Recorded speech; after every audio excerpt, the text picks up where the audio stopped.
All right, so I'd like to welcome Sebastian Thrun from the Stanford AI Lab. He's going to talk today about winning the DARPA Grand Challenge, what it took to build a robotic vehicle that would race across the desert by itself. Thanks.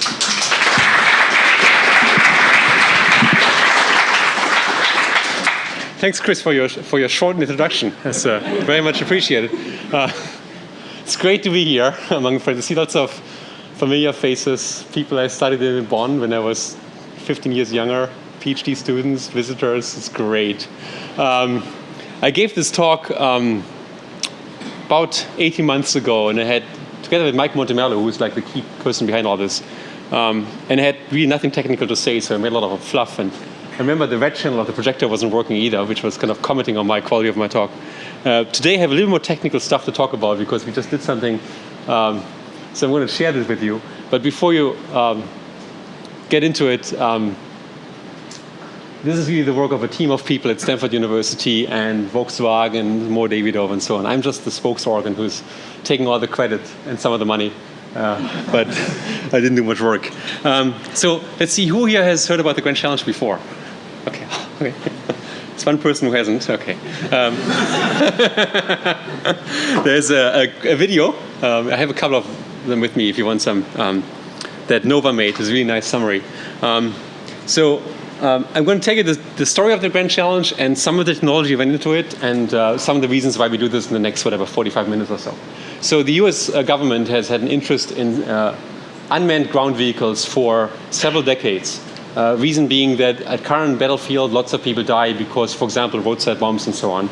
And they're funded in the order of about $500 million of research work at universities and companies over the last couple of decades on this topic.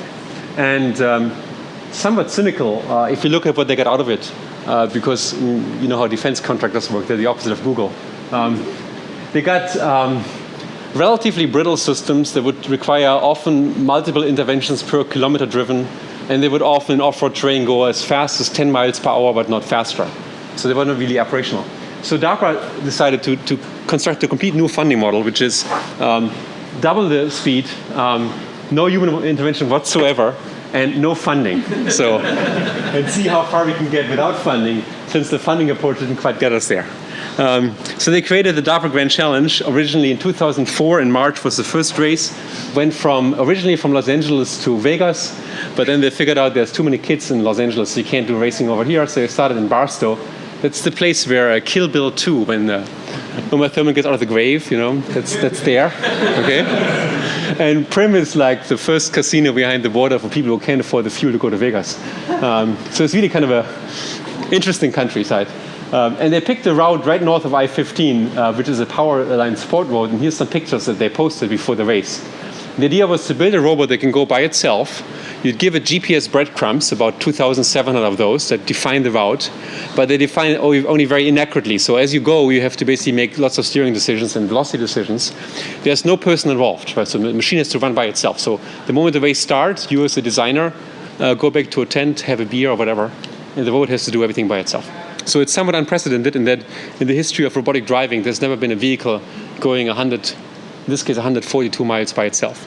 So that was the challenge. First Grand Challenge was a bit of a disappointment.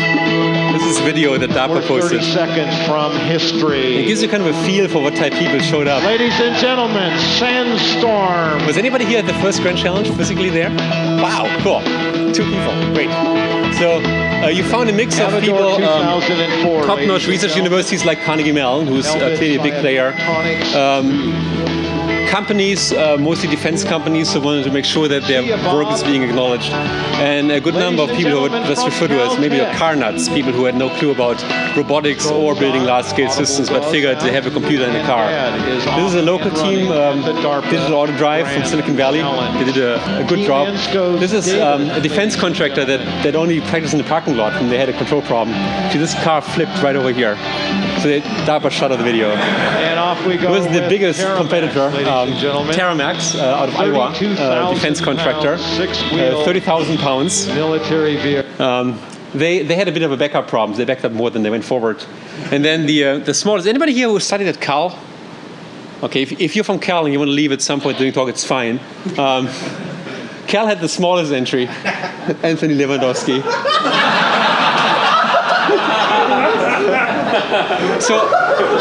So Anthony, I have a lot of respect for him, and I'm going to tell you later how cool it is to build a motorcycle. But I asked him after the race, what's your goal for next year? And he said, I'm going to double my performance, which most shareholders are excited about. So the Grand Challenge finished.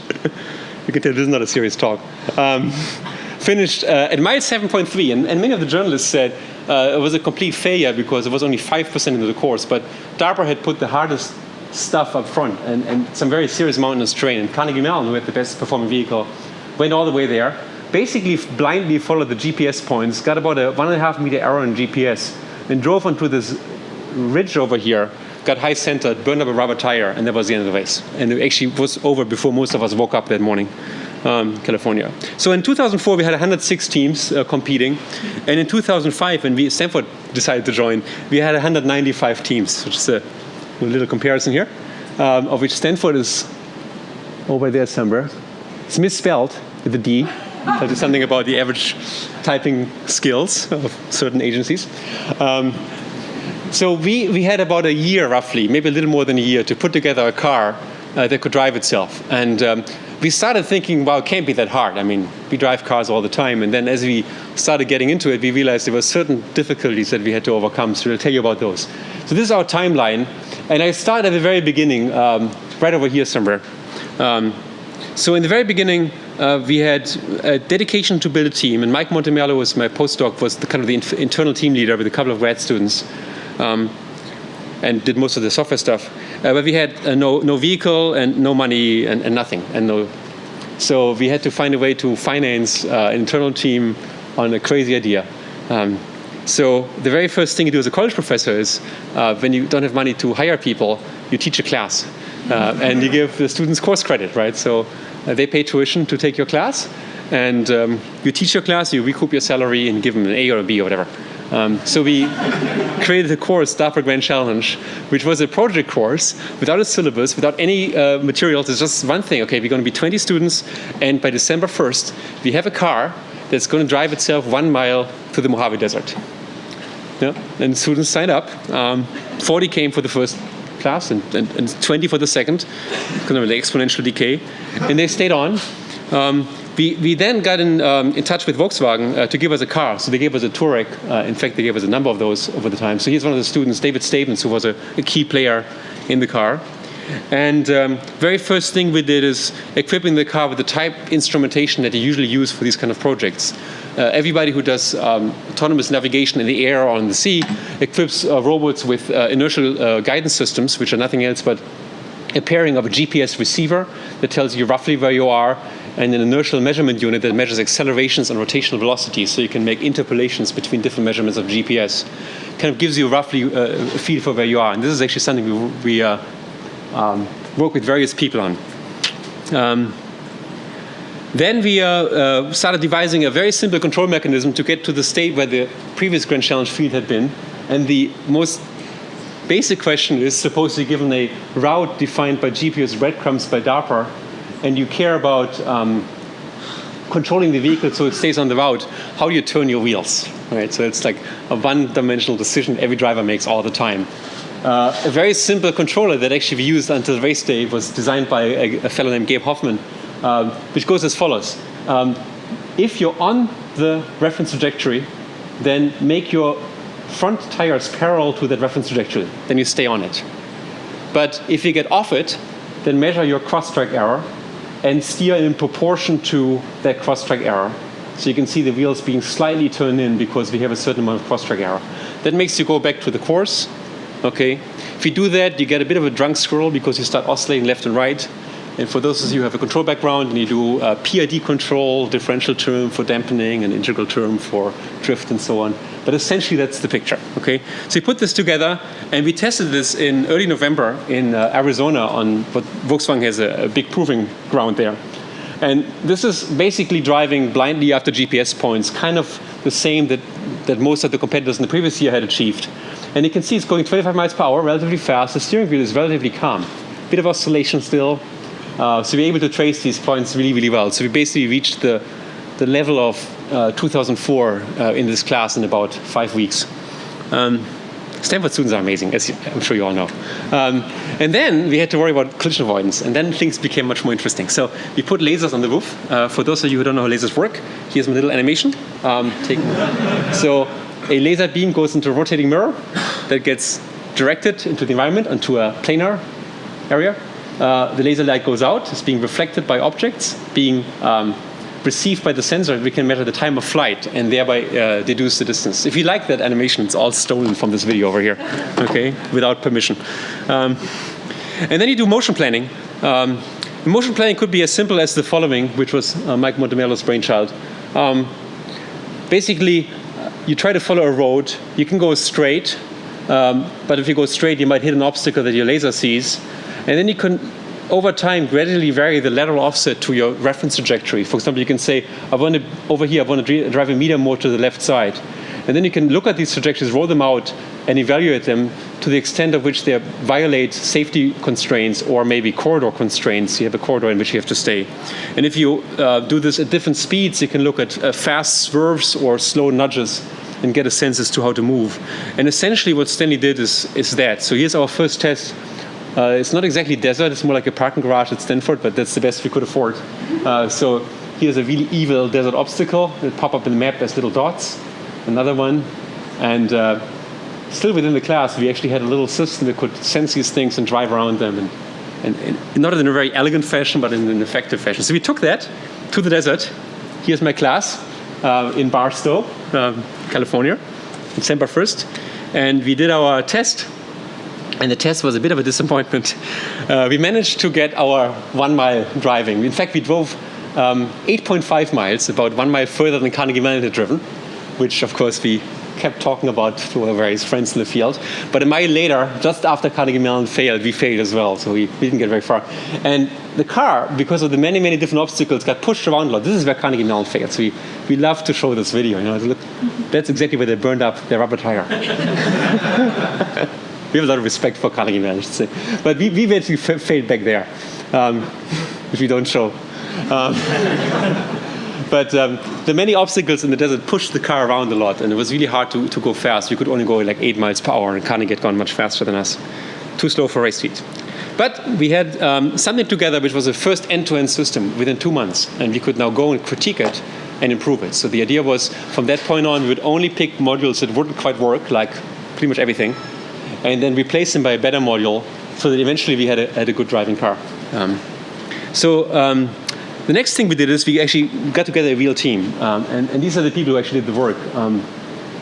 Mike was the software chief, the people from Volkswagen, Sven and Cedric.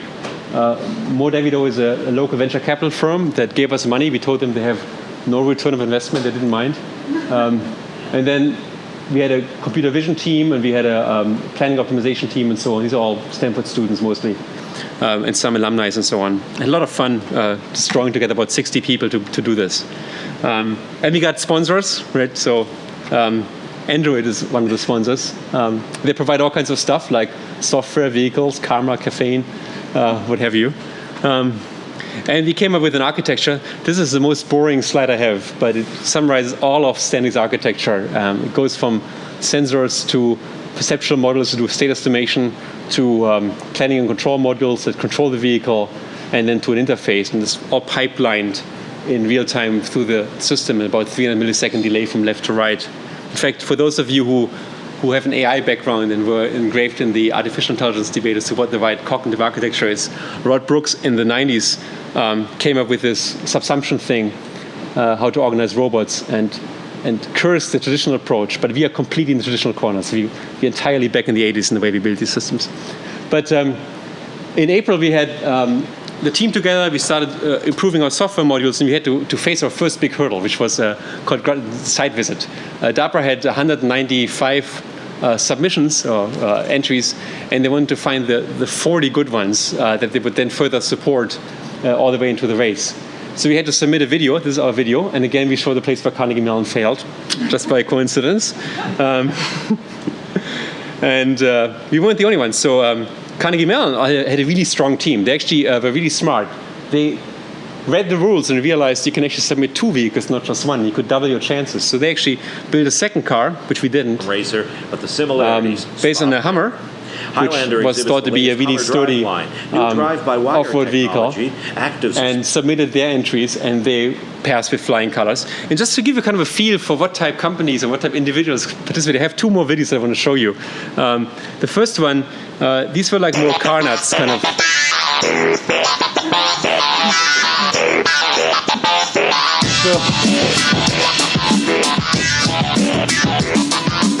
So some people clearly had like one thing they were really good at, like maybe building a tracked vehicle, and then saw the challenge come along. And they didn't think of it as a software challenge. It had nothing to do with intelligence. Just if you're the fastest in going from 1 to 65 miles per hour, that's enough. Software doesn't really matter. And they had the... And then the next one is the most watched video. I've been told some government people saw it every evening. I'm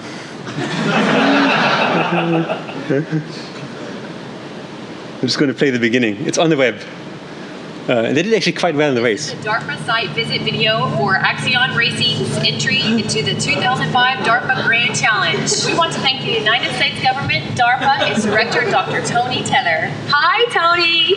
Thank you, the viewer.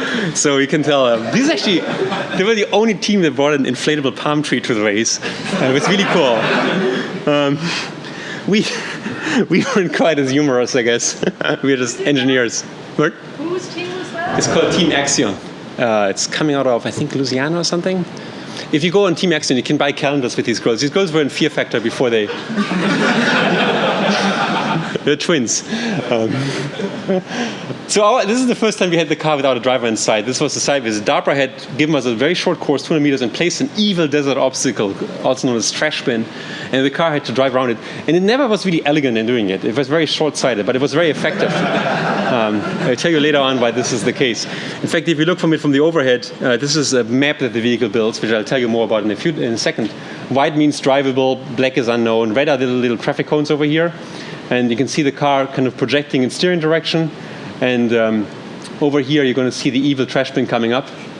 Of course, the car doesn't, and you can see the steering direction. Okay. Good, no one's in the car. Okay, so that led to 43 semi-finalists, of which Stanford was one, so we achieved our goal. And so was Carnegie Mellon and Carnegie Mellon up here, called Red Team, after their team leader, Red Whittaker. And then we went into a phase where we really tried to hammer out all the bugs. So the goal was to build a system that could run hundreds of miles without intervention. So at the time, we could do about a mile, and then we had to intervene, and we had to go to at least 500 miles without intervention. And that turned out to be tricky, because desert is actually complex, and it's very alive, too. There's lots of rabbits and birds and so on that we killed along the way. So we did a lot of testing, just going hang out in Barstow at 125 degrees in the summer. Rosemary, who was back there, has been on some of the trips. Driving over all kinds of terrain. And to be a little more technical, I'm going to show you the typical stuff that would happen. We would drive in a car, and the car would do just fine. We all sitting there chatting, not paying attention. And all of a sudden, even difficult terrain like this, it will go crazy out of no apparent reason and drive maybe into a ditch or a berm or down a cliff or something. So we would not be able to catch it, and the car wouldn't be rescued. What happened is we went into this all kinds of interesting data processing problem where the car, in an attempt to model the environment, would model a road just fine, as shown over here. And all of a sudden, you get these massive obstacles that are completely fake, and the car just drives off the road and kills us all. And even though Stanford has a steady supply of great students, we can't sacrifice them all. So let me tell you a bit more technical what's under the hood, and tell you about 3 different innovations we made, or 3 different things we've worked on during this race. One is laser interpretation. So I told you about the laser going out and scanning the environment. As you scan the environment, at every point in time you get a scan line, about 70 times a second, and you can assemble them into a 3D model using your GPS inertial pose estimation, knowing where you are. It's 60 informations, X, Y, Z, and it's also your yaw and roll and pitch angle of the vehicle. And as you do this, you get these point clouds. There's 4 of them here, 1 for each laser, 1 in blue, 1 in yellow, 1 in green, 1 in red.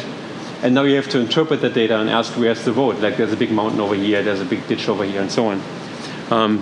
The way Stanley does this is AC uses a scanning laser to build a 3D model and does inference over the 3D model. So here's our laser going forward, scanning the road. If there's a big pole in the way, the pole is being scanned vertically. And if you start comparing the bottom point to the top point over here, then you realize there's a z elevation difference, and that constitutes an obstacle. No more or less than that. It's very, very simple logic. Okay, so if something vertical could be. Stanley was very environment friendly. Like, there's a tumbleweed, it would drive around a tumbleweed. Anything would just drive around. If there's an insect flying up, it would drive around the insect. Never mind. But that was the logic. Now the problem was, if the vehicle pitches, then the scan line goes in reverse order of the driving. So you might go forward, but the scan line goes backwards because the vehicle pitches down. And as a result, the terrain gets scanned twice. And sometimes the scanning is consistent. So when your pitch estimation is really accurate, you might get these moments over here, like this one over here, where the z error is not large. But sometimes if your pitch estimate is very inaccurate, when your vehicle pitches a lot, for example, you project out where the scan point is. So even a quarter-degree error in your pitch angle has a huge effect on where you think that point is. So you have to be really, really certain about your pitch angle, which is way beyond what the vehicle could do. So here's an extreme case of extreme pitching.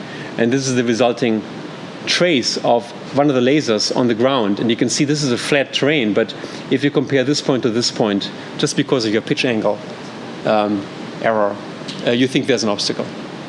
Okay, so that was a bit of a bummer, because every couple of miles, the car would just completely without motivation pitch a little bit and then go off the boat.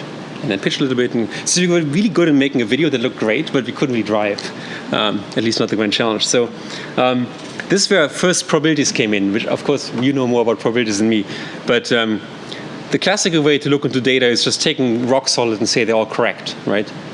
So you have a sequence of poses in this kind of little Markov model, and they're being fed by your inertial system, and then you extrapolate where the points are in the physical world, and then you can compare two of these points, for example, and ask yourself, for two nearby measurement points, do they have an elevation difference of 15 centimeters? But in reality, these are erroneous. So the truth is, there's error between these pose estimates over here, there's error between these pose estimates over here and over here. So what you really got to write down is a probabilistic formula that says, given all this error over here, what's the probability that these 2 points are really in vertical alignment of 15 centimeters?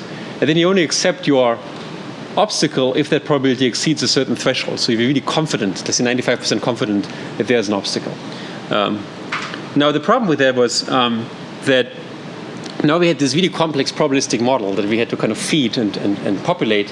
And no manufacturer ever tells you what the actual error of their units is. So you have to guess it. So how do you guess what errors you have in your unit to get this test right? Well, you could sit down and measure it, which is almost impossible. So we decided to do something completely different. We said we can do this in a day by using discriminative machine learning. Now, how does this work? So discriminative machine learning in this case works the following way, and it's not very sophisticated.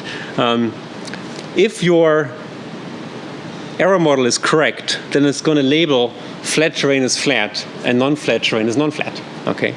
Now, how can we train a machine learning model to do this? Well, let's label terrain. How do we label terrain? Well, you can have a grad student sit there and label every pixel and say this is an obstacle, this is not. Or you could just drive somewhere, declare what you're driven over as flat because you chose to drive there, and then kind of falsely assume that the side stripes over here are non-flat because there's lots of bushes.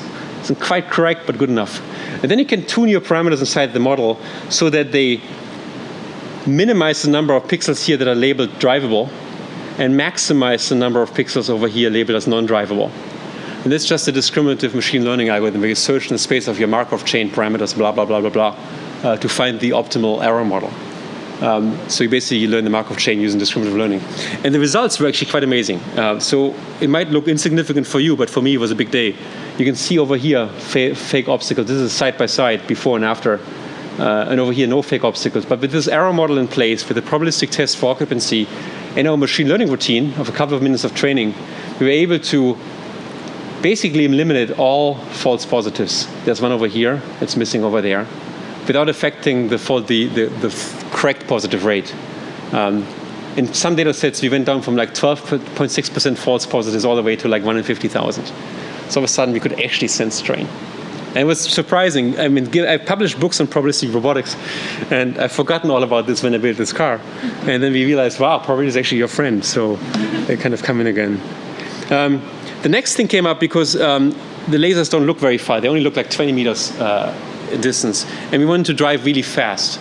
And to drive really fast, like 35 miles per hour was our set goal, we had to look further. We couldn't stop in time before the laser caught an obstacle. We measured that. So this is a distribution of speed limits in the original Grand Challenge, and you can see it goes all the way to 60, but if you go to 35 miles per hour, you have most speed limits caught. These are DARPA-dictated speed limits. So we did something else, used a camera to find roads, and you think that a camera, of course, can see all the way to the horizon. So the question then becomes, how do you extract from a camera image where the road is? Now, after 50 years of AI research, there's got to be a piece of software that finds your road in the camera image, right? AI just turned 50 this year. We should be able to do it. It turns out it's not easy. There's no paper that I know of that can find you all the road in all camera images. Okay. Now, we started something simple and said maybe roads. So here's a bit of diversity of roads. Just give you a feel for it. This is all from the original Grand Challenge course in 2004. We started saying maybe roads are brownish. Okay, so take a region of the color spectrum and call it road, right? But of course, then you drive over a paved road that's black and doesn't work, right? Or you fight over stuff like this over here. And then we said maybe the road is the smoothest thing in the image. Like the less smooth it is, the less you want to drive on it, right? So the smoother it is, the better for you to drive. Yeah? The smoothest thing in the image is the sky, unfortunately. So it's kind of a bummer. And then Henrik Dahlkamp and a couple of folks from Intel came up with a decisive idea, which is we don't have to solve all of road finding. We just have to solve some of road finding, which is, given that we know how road looks here, maybe we can detect road over there. By that I mean the following. We already had a laser system in place that was perfectly capable of finding roads, but too late. It could find roads right in front of the car, but not further out.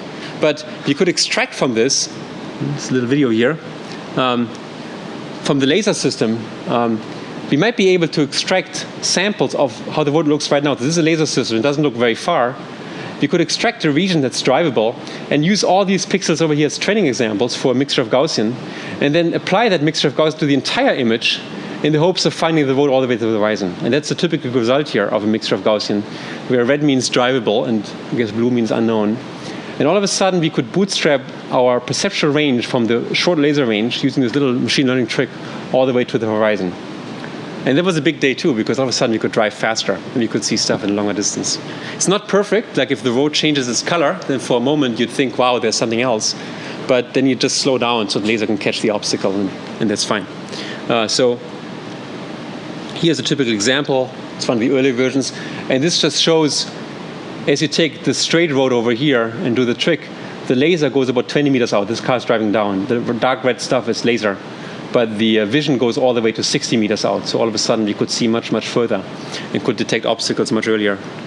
So that gave us the speed. I'm going to show you a video of the adaptation in action. This is taken from what's called the qualification event, where the vehicle had to go from pavement to grass.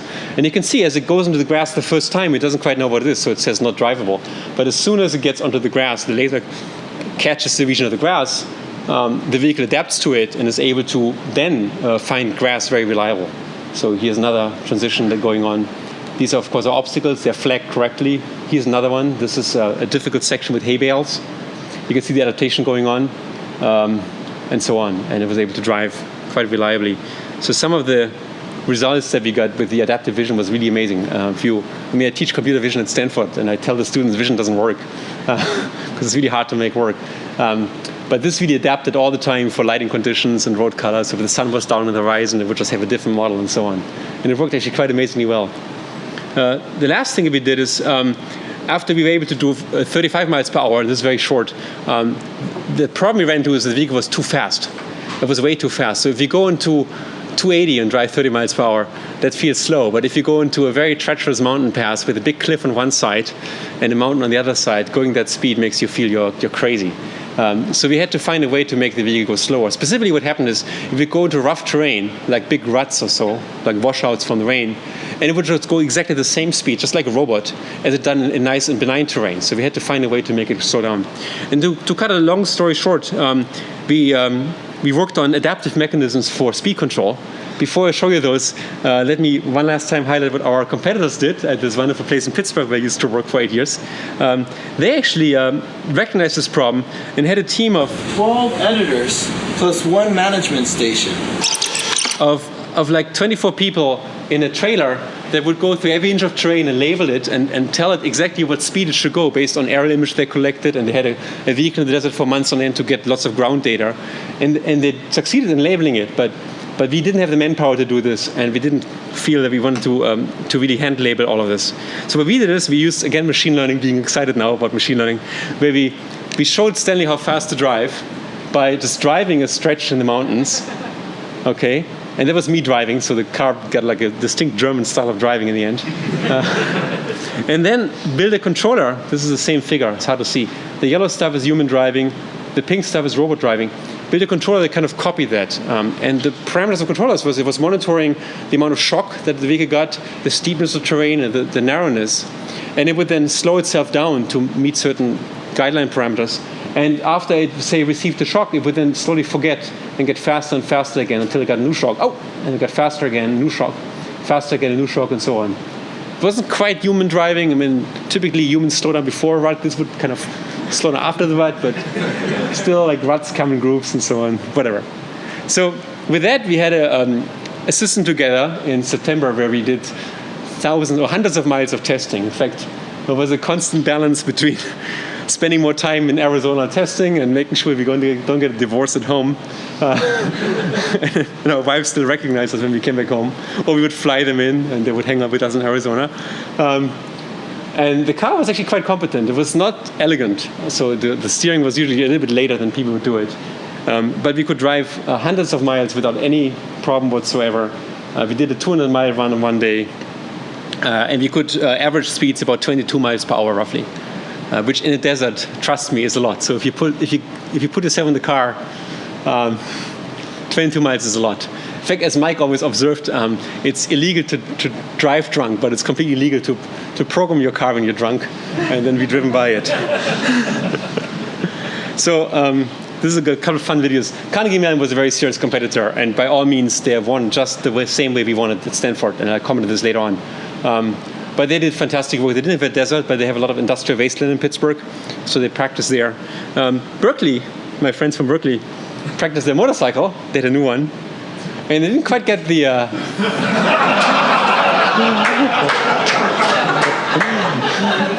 Now, when I show you these videos, I got a comment that I have an enormous respect for the people in Berkeley, and Anthony Lewandowski in particular, in that if you control a car and you want to steer it, all you do is you drag around your steering wheel, that's turning, right? So if you do this on a motorcycle, as Chris knows, if you just drag around your steering wheel, you fall, right? Because you lose balance. So what you do is you steer in the opposite direction, you start falling, and then you catch your fall.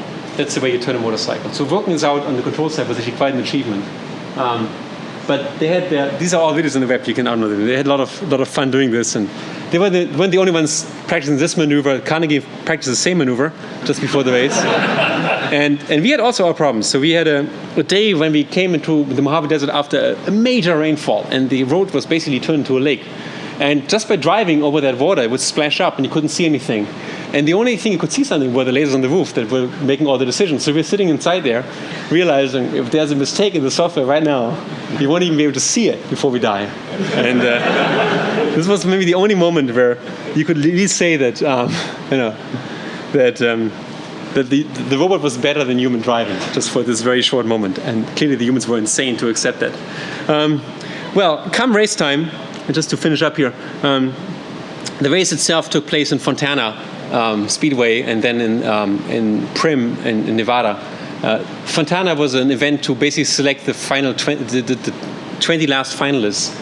So we came with our blue T-shirts. We are blue because Carnegie Mellon picked red as a color, so we couldn't pick that anymore. So we looked like Berkeley guys. We had 2 cars. We had a full support of Volkswagen of America and so on.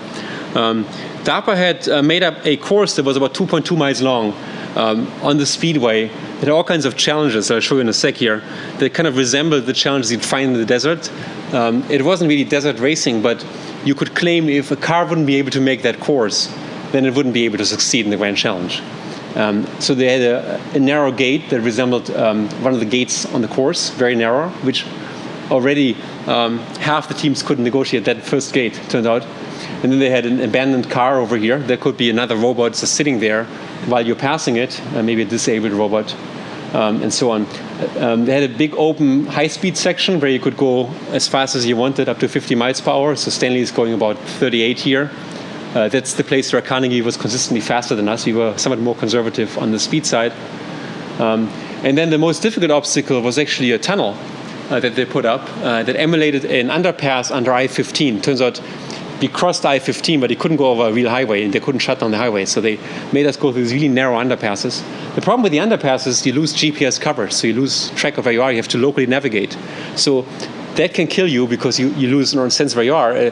What can also kill you is the moment you emerge from the tunnel, where you regain GPS, and then you realize you're actually somewhere else.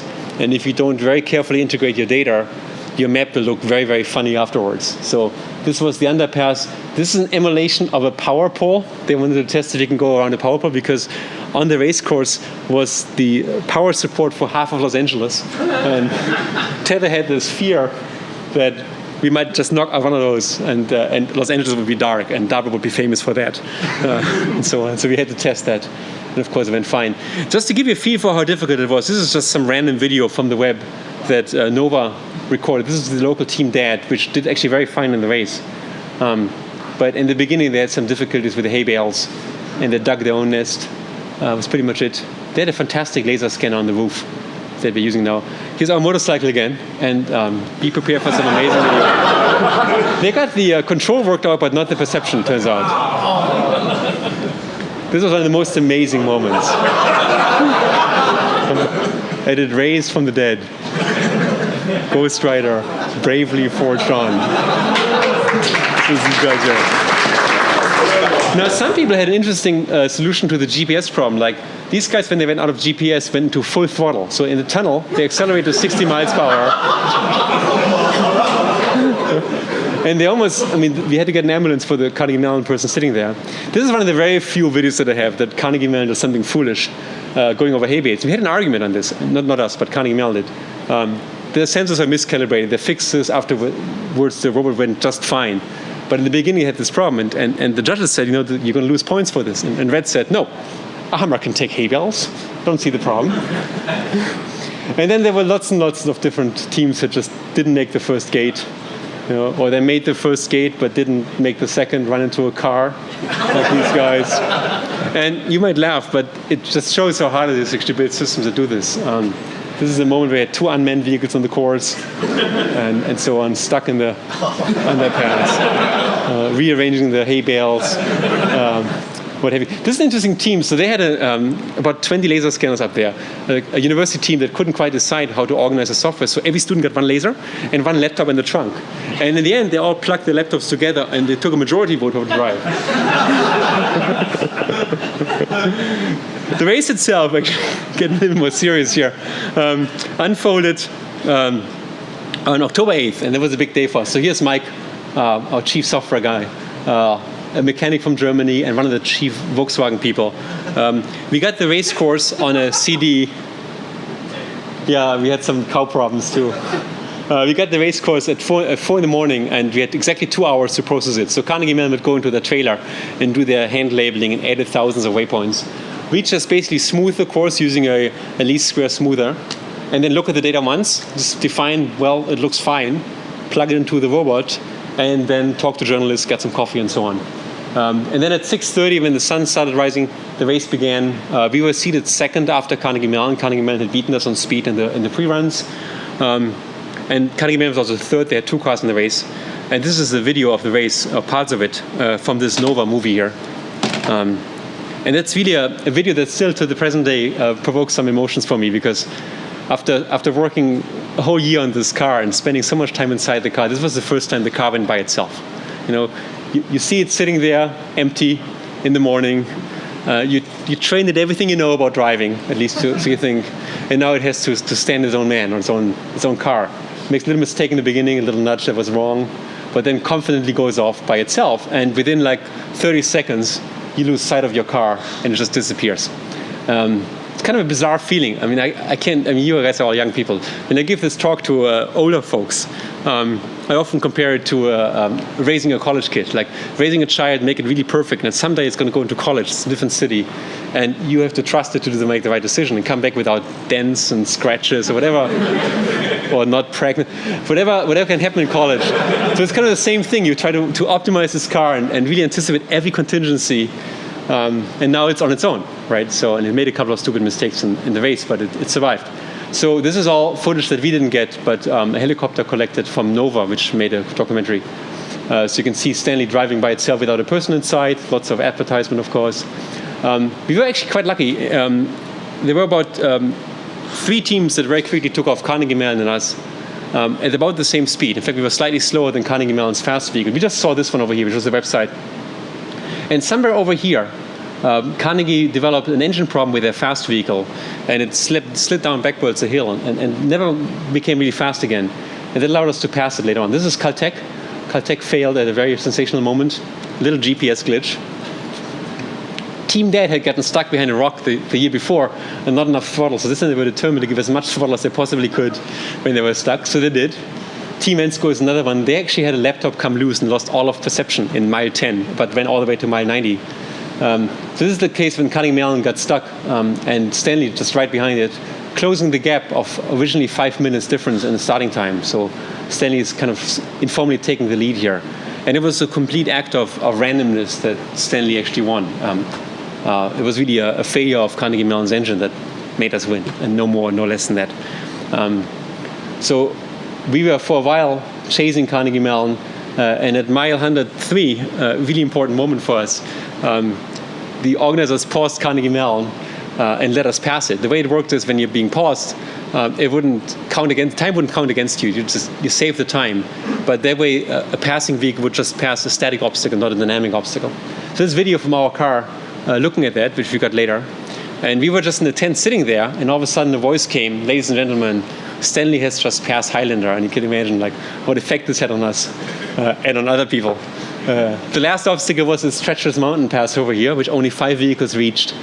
Stanley was the first to go down. And you can see it's fairly dangerous. There's a big cliff over here. It's about 200 feet low. It's harder than the first year's mountain pass, even though the entire course was easier than the first year. And Stanley has to make life or death decisions, I guess, and had to basically control its speed to not get too fast and avoid the berm, and do this for a couple of miles. This is the DARPA chase vehicle that just observes it and can stop it. And then when that happened, we all knew there was a chance for Stanley to actually come back, which was amazing. So we all lined up over there at the finishing line, and at some point you saw at a distance a helicopter, and then you saw a little dust cloud, and then you saw a little blue dot, and all of a sudden you realize, wow, your car is coming back after 130 miles. It was completely unbelievable and mind-blowing. And our car was first to come back, which was even better. So here's Stanley going to the finishing line. We're somewhere over there celebrating this really historical moment, I think, for all of us in robotics. Thanks.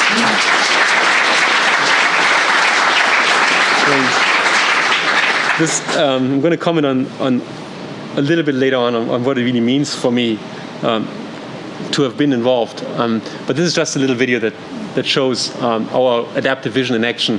This is the only man-made obstacle we encountered. It happens to be Carnegie Mellon's car, which is paused, so we can check whether the video actually works, and we actually catch it. You can see it's being classified as non-drivable, which the Hummer is. And you can see, I think AMG discontinued the H1 production since. You can see the shadow over here in the map and so on, just for amusement. But the interesting thing is, and I mean this very seriously, if you look at this chart, 5 teams finished, 4 within about half an hour of each other. All of these are equal winners. I mean, it's good to have the check, the money, and the fame, but technically, these differences of 11 minutes are completely insignificant, and it was completely random luck with the draw. We were all driving right at the speed limit. Some had an engine problem, some didn't, and that made the final decision. So it's really an amazing achievement for the robotics field, for which people said, seriously, this is absolutely impossible, and you get 5 cars finishing. Now, DARPA has begun to realize there's a new technology in the make that actually has some hope for society, and created what's called the Urban Challenge. I'm not going to say anything about it. You can read it up on the web. It's basically a challenge that deals with a city, and you have to drive from point A to B to C, and you encounter other cars along the way, and you have to interact with other traffic. And it eliminates one of the shortcomings we had in the Grand Challenge, which is there was no traffic. So this is really a test in traffic. So DARPA has announced what city it is. It might be Mountain View. It might be Palo Alto. Hopefully it's going to be some old military base maybe. But on November 3rd, 2007, together with Google, we're going to be competing and hopefully finishing. Yes? It's going to be live? live traffic? My interpretation is there's going to be two types of traffic. One is other robots, and the second one is military vehicles. But if it's military vehicles, it's going to be tanks, so that if your little Touareg runs into a tank, the tank won't even notice, right? So you have to worry about traffic detection and so on.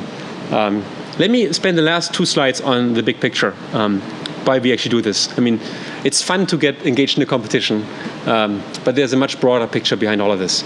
I told you the military perspective, and there's a good amount of utility to this, given the number of people we lose, for example, to roadside bombs in Iraq these days.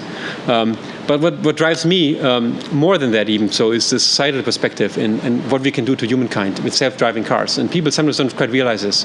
Cars are deadly instruments. We kill about 42,000 people every year in the United States because of traffic accidents. 90% of those are caused by human error. Okay, so just in proportion, it's about 15 times as many people as September 11. And it's about as many people every year as all of Vietnam War for the United States. Okay, so every year we're losing Vietnam War again and again and again. And if you don't look into this, there's many other dimensions in which this kind of technology can help people. Commuting is another one, right? So we in the Bay Area know about this. The Beltway, Chicago, Los Angeles. People spend, on average, I think 1.25 hours per day commuting in a car. And that takes away, 10% of their work time.